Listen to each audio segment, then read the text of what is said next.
Welcome to the Daily Reflection for Tuesday, February 11th. The first reading for today's daily Mass comes to us from the first chapter of the book of Genesis.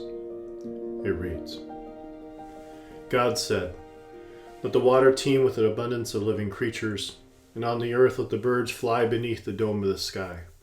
And so it happened. God created the great sea monsters and all kinds of swimming creatures with which the water teems, and all kinds of winged birds. God saw how good it was, and God blessed them, saying, "Be fertile, multiply, and fill the waters of the seas, and let the birds multiply on the earth." Evening came, and the morning followed, the fifth day. Then God said, "Let the earth bring forth all kinds of living creatures, cattle, creeping things, and all wild animals of all kinds." And so it happened. God made all kinds of wild animals, all kinds of cattle, all kinds of creeping things of the earth. God saw how good it was. Then God said, "Let us make man in our own image, after our own likeness. Let them have dominion over the fish of the sea, the birds of the air, and the cattle, and over all the wild animals and all creatures that crawl on the ground." God created man in his image. In the divine image he created them. Male and female he created them.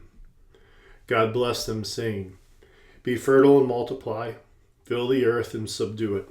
Have dominion over the fish of the sea, the birds of the air, and all the living creatures that move on the earth." God also said, "See, I give you every seed-bearing plant over all the earth, and every tree has seed-bearing fruit on it to be your food, and to all the animals of the land, all the birds of the air, and all the living creatures that crawl on the ground, I give all the green plants for food." And so it happened. God looked at everything he had made and found it very good. Evening came, and the morning followed, the sixth day.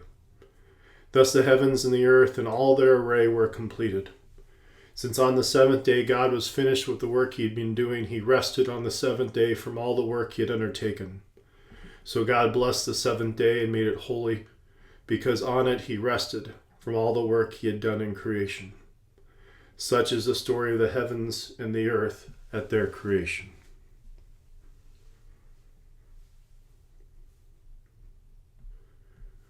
We are familiar from the creation story from the first chapter of the first book of the Bible, the book of Genesis, because it reminds us of three really important realities that, again, sometimes we lose track of in the midst of our day-to-day lives.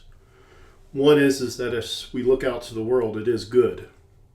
If God created it, it is good. And some things, us humans, are very good because we are made in his image and likeness, and there's a complementarity between male and female that is so important, that reflects God's image and likeness, that again, these things reflect God's goodness. And God doesn't create junk. God does not create things that are bad. So all of creation is good because it was brought into being by our loving, caring, and wonderful God. But this also means that we have a responsibility towards all these good things in the world. And that's where a lot of the conversations about what do we do with the environment, how we treat each other, how do we take care of communities comes into play. We know these are all good things. And furthermore, these good things sometimes take a lot of effort to maintain, but we are to be good stewards of the good gifts the Lord has given us. And it is sometimes hard to figure out how to take care of all these good things.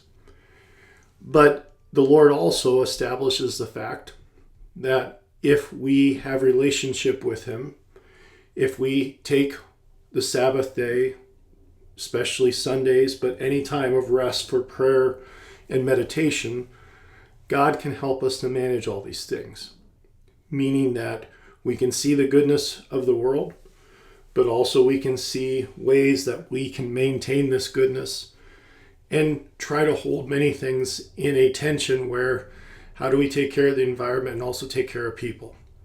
How does taking care of people also help maybe the possibility of taking care of the rest of the created world, the wildlife, and other things?